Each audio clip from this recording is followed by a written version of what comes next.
पापा स्क्रीन अटका हुआ है।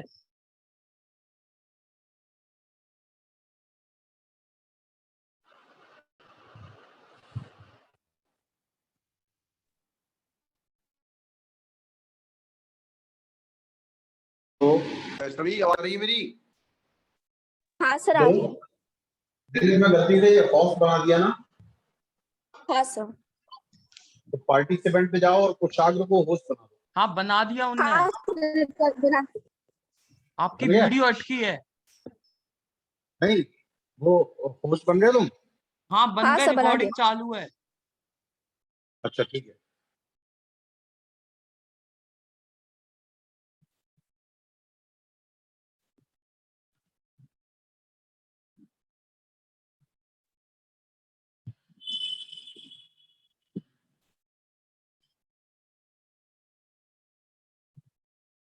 चलिए स्टार्ट कर रहे हैं अभी। वैष्णवी हेलो। हाँ सर। अभी कुछ दिन प्रॉब्लम होगी क्योंकि स्मृति वगैरह को मैं पढ़ा रहा हूँ भी आधा घंटा रोज, आधा पौन घंटा, हाँ क्योंकि उनका एग्जाम है ना IIT का। तो हाँ सर। मॉर्निंग में क्या है, उनकी भी थोड़ी क्लास लेनी पड़ती है मुझे। ठीक है। हाँ सर। अच्छा, मैंने कल ये बताया था क्या तुम लोगों को कि चार्ज को किससे डिटेक्ट करते हैं? नहीं सर। चार्ज, तो लिखिए इस लाइन को, charge is detected and measured by gold leaf electroscope. क्या होता है? Gold leaf electroscope. समझ में आया?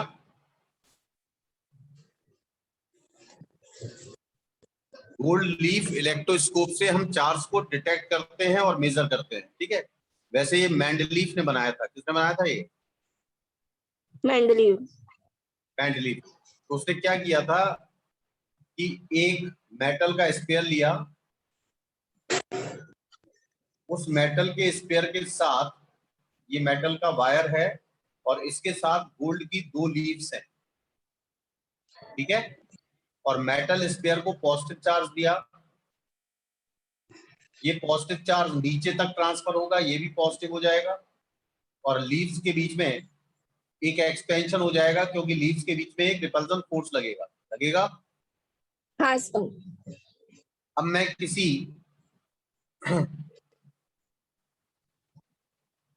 चार्ज बॉडी को, मान लो चार्ज बॉडी जो है वो नेगेटिव है।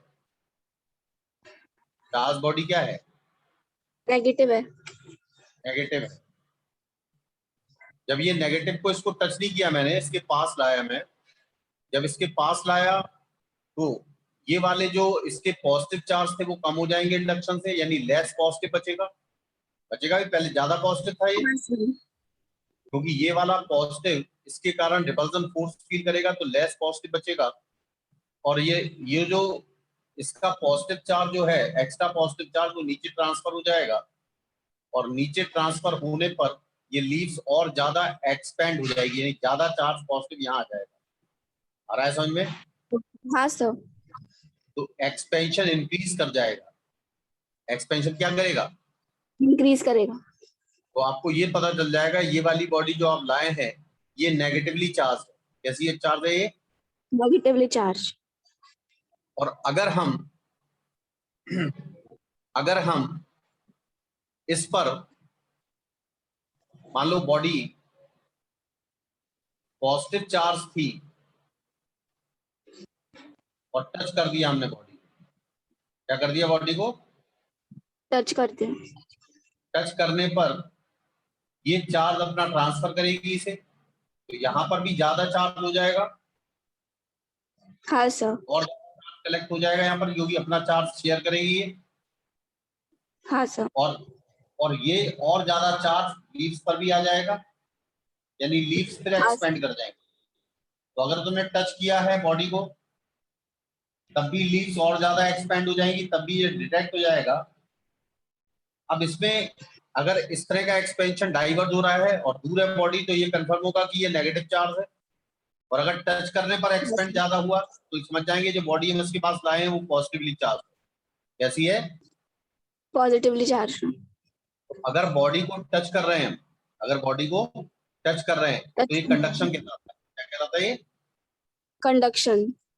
कंडक्शन। तो ये अपने चार्ज को इसको देगी और चार्ज को देने के बाद वो एक्स्ट्रा चार्ज यहाँ ट्रांसफर होगा और लीफ और ज्यादा एक्सपेंड हो जाएगी। ये इसमें ऐसे एक्सपेंशन हो जाएगा। तो gold leaf electroscope is used to detect and measure the charge. क्या नाम है इसका? Gold leaf electroscope. ठीक है ना? इलेक्ट्रोस्कोप। हाँ सर। बना लिया। ये है गोल्ड लीव्स। तो लिख हाँ, दीजिएगा एक्सपेंशन इंक्रीजेस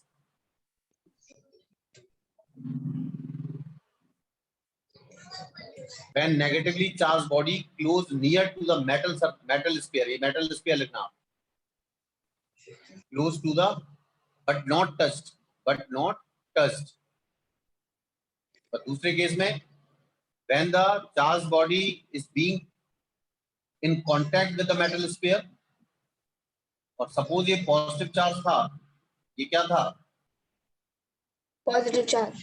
पॉजिटिव चार्ज था तो उस पोजीशन में यहाँ की लीव्स में और ज्यादा एक्सपेंशन हो जाएगा। तो ये है testing of charge by conduction. ठीक है, लिख लिया? हाँ सर। चलिए, तो मैंने कल आपको बताया था, कल क्या बताया था? लास्ट टॉपिक बताओ जरा। Equilibrium problem. अच्छा,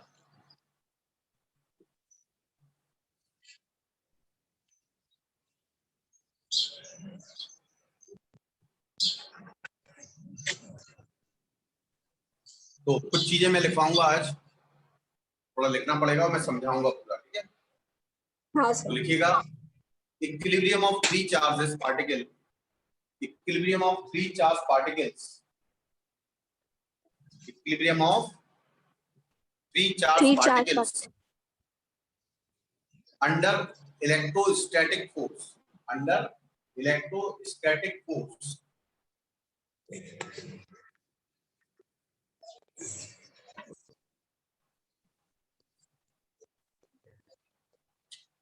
अंडर इलेक्ट्रोस्टैटिक फोर्स। 3-4 पॉइंट लिखवा रहा हूं। हाँ सर। पहला पॉसिबल जब है, जो पॉसिबिलिटी है वो लिखवा रहा हूं। पहला पॉइंट है the three charges must be collinear। collinear का मतलब एक ही लाइन में रखे हो। the three हाँ, charges must be collinear। दूसरा पॉइंट है three charges must not be the same sign, यानी सारे पॉजिटिव या सारे नेगेटिव नहीं हो सकते। the three charges must not be the same sign। तीसरा पॉइंट है the three charges must not be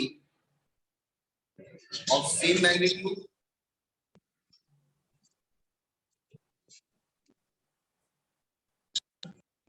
और चौथा point, last point, the equilibrium will always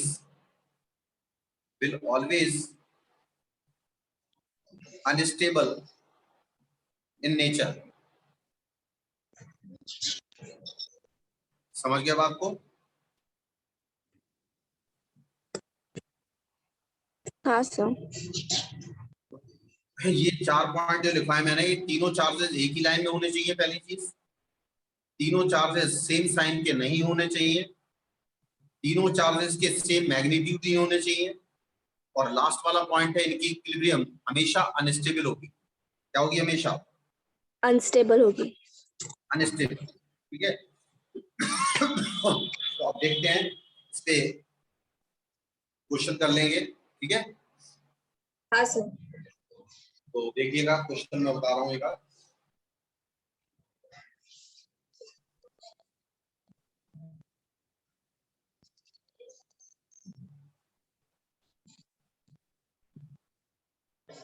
अब मान लो एक क्वेश्चन है, जैसे थोड़ा ध्यान दीजिएगा।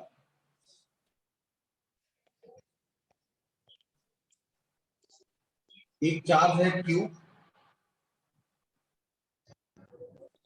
और एक चार्ज है 4Q। दोनों के नेचर सेम है, दोनों फ्री है। अगर इनको ऐसे ही छोड़ देंगे तो भाग जाएंगे ना ये। हाँ सर। और इनके बीच का गैप L है। क्वेश्चन लिख लो पूरा, क्वेश्चन लिख लो पूरा। Find the magnitude and nature of third charge so that all charges will be in equilibrium. All charges will be in equilibrium. समझ में आया? हाँ सर। तो ये बात तो कंफर्म है, ये बात कंफर्म है कि तीनों के साइन सेम नहीं हो सकते। तो इन दोनों के साइन क्या हैं? पॉजिटिव। इन दोनों के हाँ साइन सर। क्या हैं? पॉजिटिव। तो पॉजिटिव। तीसरा जो चार्ज रखेंगे वो नेगेटिव होगा, ये तो कंफर्म है। हाँ सर। ये बात तो confirm है। अच्छा, दूसरी बात क्या है कि जब दोनों सेम नेचर के चार्ज रखे हों, दोनों सेम नेचर के सेम चार्ज रखे हों, तो थर्ड चार्ज को हम मान लो, मुझे तो कंफर्म हो गया कि नेगेटिव चार्ज होगा। क्या कंफर्म हो गया? नेगेटिव चार्ज होगा। तो मैं मान लो यहाँ रखता हूँ नेगेटिव को, मान लो वो चार्ज है कैपिटल क्यू और नेगेटिव है। ध्यान से सुनना, तीनों चार्ज की इक्विलिब्रियम चाहिए। ये वाला पॉजिटिव चार्ज, ये वाले पॉजिटिव चार्ज को क्या करेगा? रिपेल करेगा ना। और ये वाला माइनस क्यू चार्ज इसको अट्रैक्ट भी करेगा। हाँ सर। तो ये चार्ज रुक सकता क्या? नहीं ये सर। चार्ज रुक सकता क्या? तो इसका मतलब ये कंडीशन पॉसिबल नहीं है। नहीं। अच्छा, अगर मैं यहां पर रखता हूं माइनस क्यू को, ये वाला प्लस क्यू है और ये वाला प्लस 4Q है कि नहीं? हाँ सर। अगर मैं इस तरफ रखता हूं तो क्या करेगा? 4Q इसको रिपेल करेगा हाँ सर। और ये और वो माइनस क्यू क्या करेगा? इसको अट्रैक्ट अट्रैक्ट करेगा, करेगा। हाँ सर। तो इसका मतलब ये चार्ज यहां नहीं रुक सकता, ये इस तरफ चला जाएगा। हाँ सर। अब इसका मतलब ये कंडीशन भी इम्पॉसिबल है। क्यों भाई? रुक ही हाँ नहीं रहा चार्ज, सर। इक्विलिब्रियम में कहां है? अब तीसरी कंडीशन क्या हो हाँ सकती है? या सर। तो बीच में, तीसरी कंडीशन क्या हो सकती है? बीच में कहीं रखा जाए। तो मैं बीच में रख के देखता हूं। मैंने मान लो यहां कहीं रखा कैपिटल माइनस क्यू को। अब इसके कारण इस पर कौन सा फोर्स होगा? रिपल्जन का हाँ सर। होगा। ये होगा। फोर्स है, मान लो इसको 1 चार्ज नाम दो, इसको 2 चार्ज नाम दो, तो ये फोर्स होगा F21। सही है? हाँ सर। इसको मैं थर्ड चार्ज नाम देता हूं, तो ये थर्ड का नेचर कैसा है? थर्ड का नेचर कैसा है? नेगेटिव है ना। हाँ सर है। तो इसके ऊपर कौन सा फोर्स लगाएगा ये नेगेटिव चार्ज? अट्रैक्शन का अट्रैक्शन का। लगाएगा। हाँ से लगा रहे। तो F सेकंड चार्ज पर थर्ड के कारण, तो F23 मान लो। ये दोनों फोर्स अपोजिट डायरेक्शन में है ना। हाँ सर है। अरे, तो इसका मतलब है ये चार्ज हो सकता है ये दोनों फोर्स बराबर हो तो कहीं नहीं जाएगी। क्यों भाई? हाँ सर। ये रुक जाएगा ना। हाँ सर। ये होता है ना। मेरी बात समझ में आ रही कि नहीं आ रही? आ रही है सर। दूसरी बात, इस प्लस क्यू पर ये वाला 4Q रिपल्सन का फोर्स लगाएगा। ये वाला फोर्स होगा F12, होगा हाँ F12। सर होगा। और ये वाला चार्ज नेगेटिव होने के कारण इस पर अट्रैक्शन का फोर्स लगाएगा, ये F13 होगा। तो ये रुक जाएगा, रुक जाएगा कि नहीं? हाँ सर रुक जाएगा। अगर ये दोनों फोर्स बराबर हुए तो रुक जाएगा ना। अब ये तीसरा हाँ चार्ज है माइनस क्यू, ये वाला प्लस क्यू इसके ऊपर अट्रैक्शन फोर्स लगाएगा यहाँ पर, और ये प्लस हाँ क्यू उस पर अट्रैक्शन फोर्स लगाएगा। हो सकता है ये दोनों फोर्स बराबर हो तो ये भी रुक जाए, यानी तीनों रुके रहेंगे ना। हाँ सर। तो इसका मतलब अगर दोनों चार्ज सेम नेचर के हैं तो थर्ड चार्ज को जो अपोजिट नेचर का है बीच में कहीं रखना पड़ेगा। हाँ सर। बीचों बीच नहीं, बीच में कहीं। ठीक है, अभी बताऊंगा मैं। ठीक है, बात समझे? हाँ सर सर। अरे क्लियर है? अच्छा, इनके बीच का गैप कितना था? प्लस क्यू और प्लस 4Q के बीच का L था। एक। हाँ सर एल। मैंने मान लो थर्ड वाले चार्ज को X डिस्टेंस पे रखा और मैंने देखा जब मैंने X पे रखा तो तीनों चार्ज रुक गए, तीनों चार्ज क्या हुए, रुक गए। ये डिस्टेंस कितनी होगी, L माइनस एक्स होगी कि नहीं होगी, अरे होगी कि नहीं। होगी सर।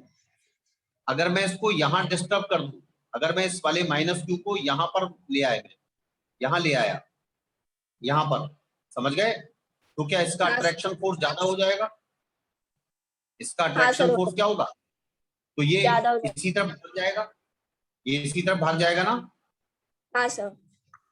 जब ये इसी तरफ भाग जाएगा तो उस पोजीशन में ये रुक नहीं सकता ना, यहां पर अगर डिस्टर्ब करोगे तो, नहीं अगर सर, इसको नहीं रुकेगा। डिस्टर्ब, यानी इक्विलिब्रियम कौन सी है, अनस्टेबल, कौन सी है, कौन सी है, अरे कौन सी है, इक्विलिब्रियम अनस्टेबल। पोजीशन। डिस्टर्ब करते हो तो भाग जाएगा, ये हाँ सर, रुकेगा नहीं। अनस्टेबल है। क्या तीनों सेम नेचर के हैं या डिफरेंट नेचर के हैं, दो प्लस के हैं और एक माइनस का है ना, डिफरेंट है, डिफरेंट है सर। तो तीनों एक ही लाइन में है ना, तीनों एक ही लाइन में हाँ है ना, सर। तो कोलिनियर है।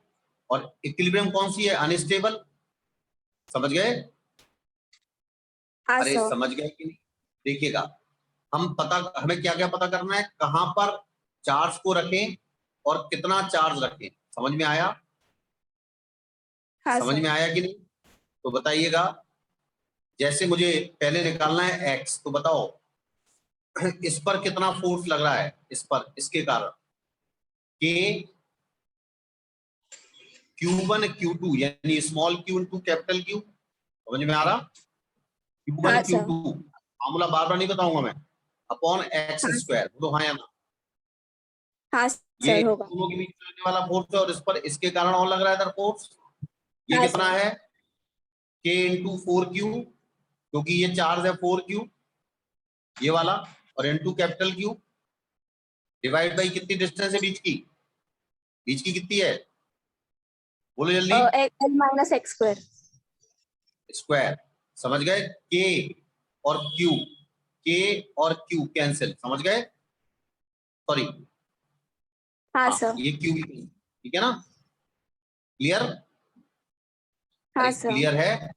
अब इसको सॉल्व करने का तरीका देखो, क्या इसको 1/x का होल स्क्वायर लिख सकते हैं, ये 1 बचाना है ना, हाँ सर। ऊपर 1 बचाना, यहाँ 4/L माइनस एक्स का स्क्वायर है, तो इसको क्या 2/L माइनस एक्स का होल स्क्वायर लिख सकते हैं, लिख हाँ सर, सकते कि लिख नहीं, सकते हैं। स्क्वायर से स्क्वायर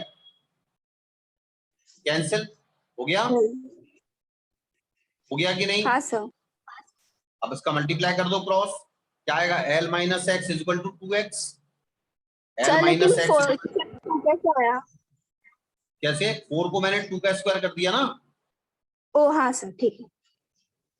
तो L minus x equal to 2x है ना, तो इससे कितना आएगा, हाँ सर। L by 3 equal to x, इतना तो कर लोगे ना सॉल्व,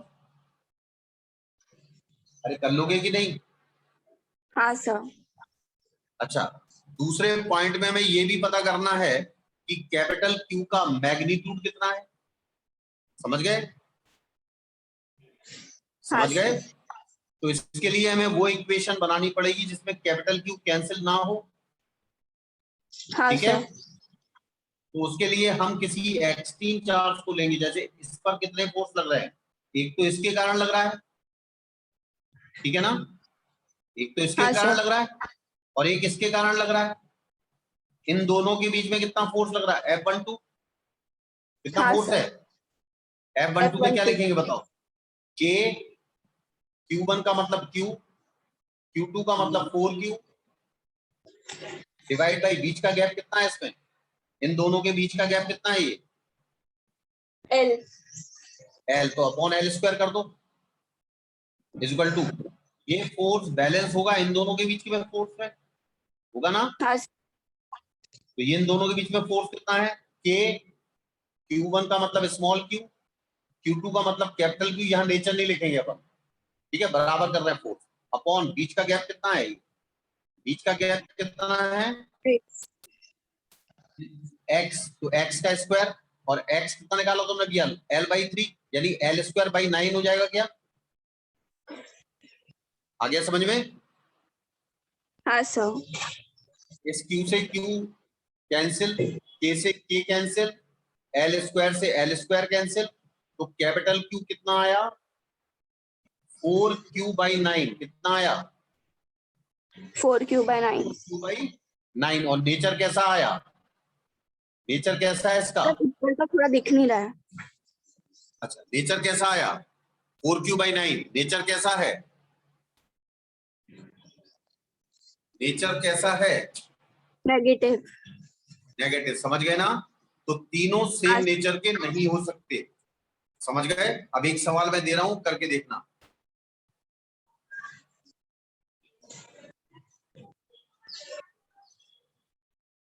इसमें एक कंडीशन लिख दो, when both charges are positive.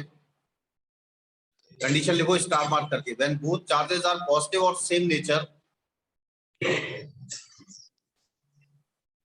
यानी दोनों चार्ज पॉजिटिव हो या दोनों चार्ज नेगेटिव हो, then for equilibrium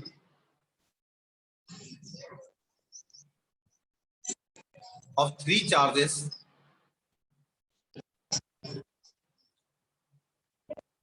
third charge of opposite nature should be placed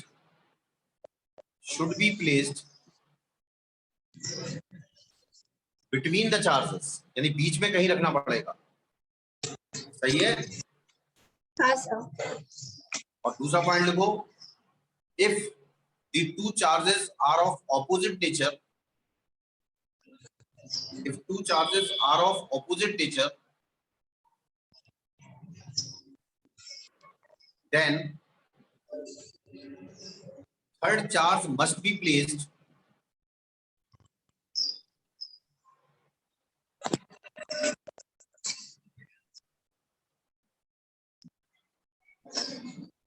on the line joining of the charges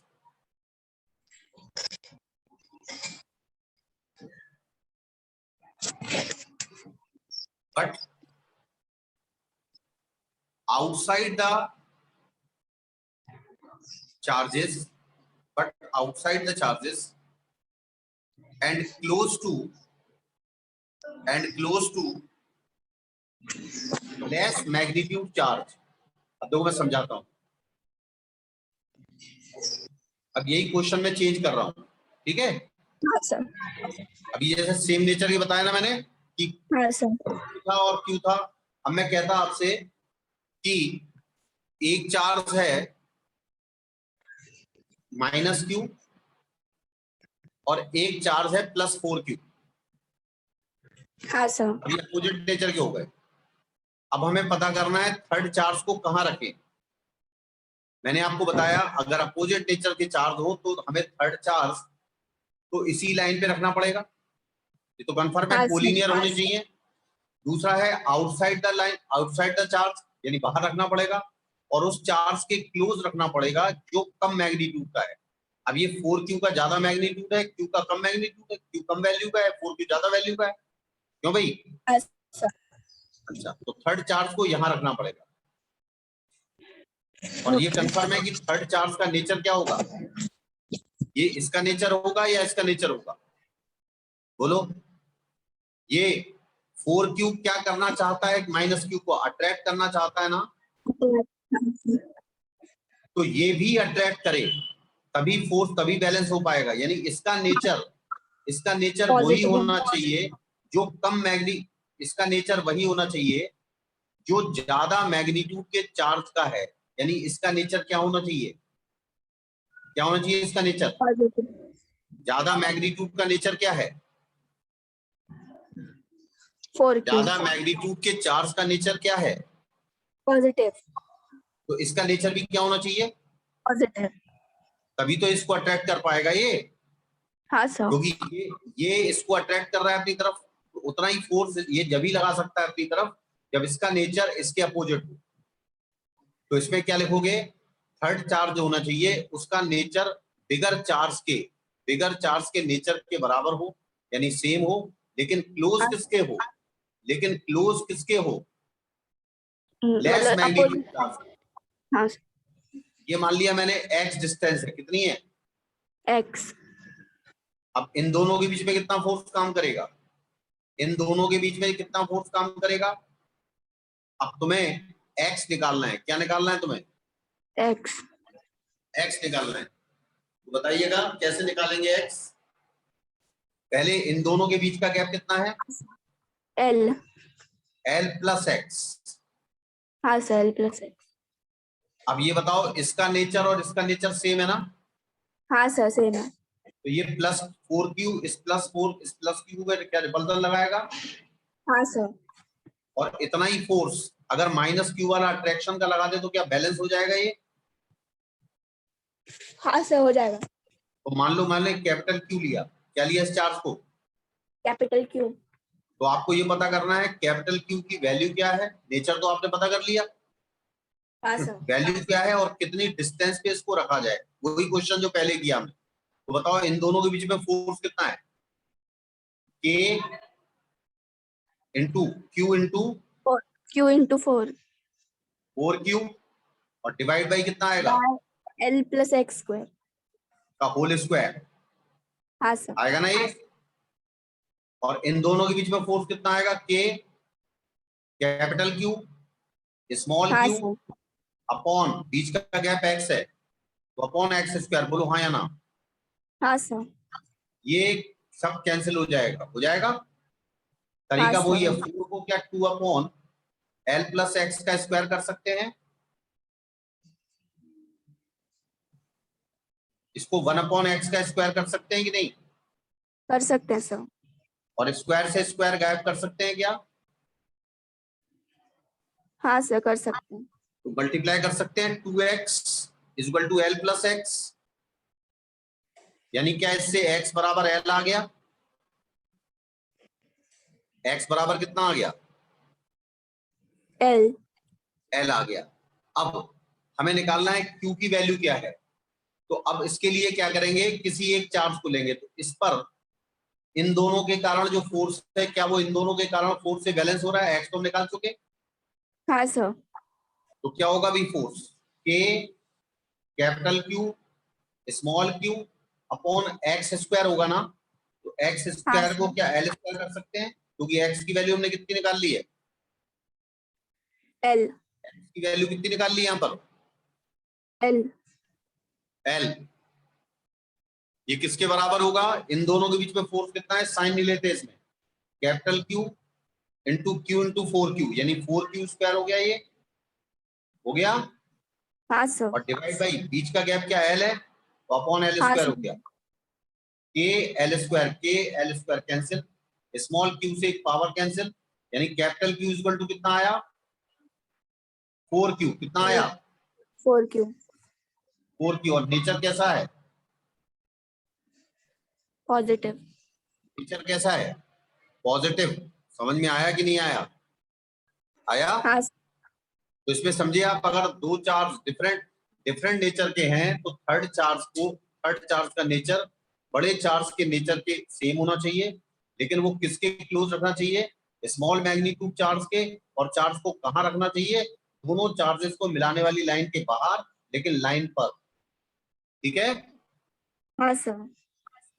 समझ में आया? हाँ सर. आया कि नहीं आया? ठीक है, साफ करें। हाँ सर. दूसरी मीटिंग तुरंत स्टार्ट होगी, है ना? हाँ सर.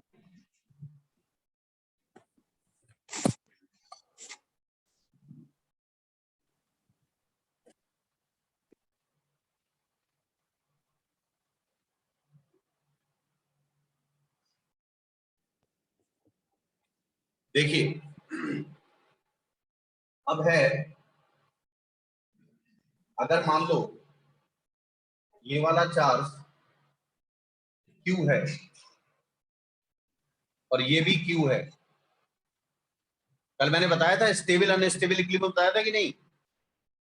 हाँ सर. बता दिया था ना? हाँ सर. चलो, अब देखो, अब हम बता रहे हैं पेंडुलम प्रॉब्लम। कौन सी प्रॉब्लम? Pendulum problem. देखो, पेंडुलम प्रॉब्लम, ठीक है, लिख लिया। हाँ सर। अब देखो पेंडुलम प्रॉब्लम किस तरह की आती है। मान लो दो दो आपके पास पेंडुलम है और हमने दोनों के मास को m मान लिया है। दोनों के मास को क्या मान लिया है? एम। m। और दोनों जो हैं एक पॉइंट पर फिक्स कर दिए हैं। ये लेंथ भी l है और ये लेंथ भी l है। इस पर चार्ज मान लो Q1 है, इस पर चार्ज Q2 है। समझ में आया? हाँ सर। और अब ये इस पर ये भी प्लस है,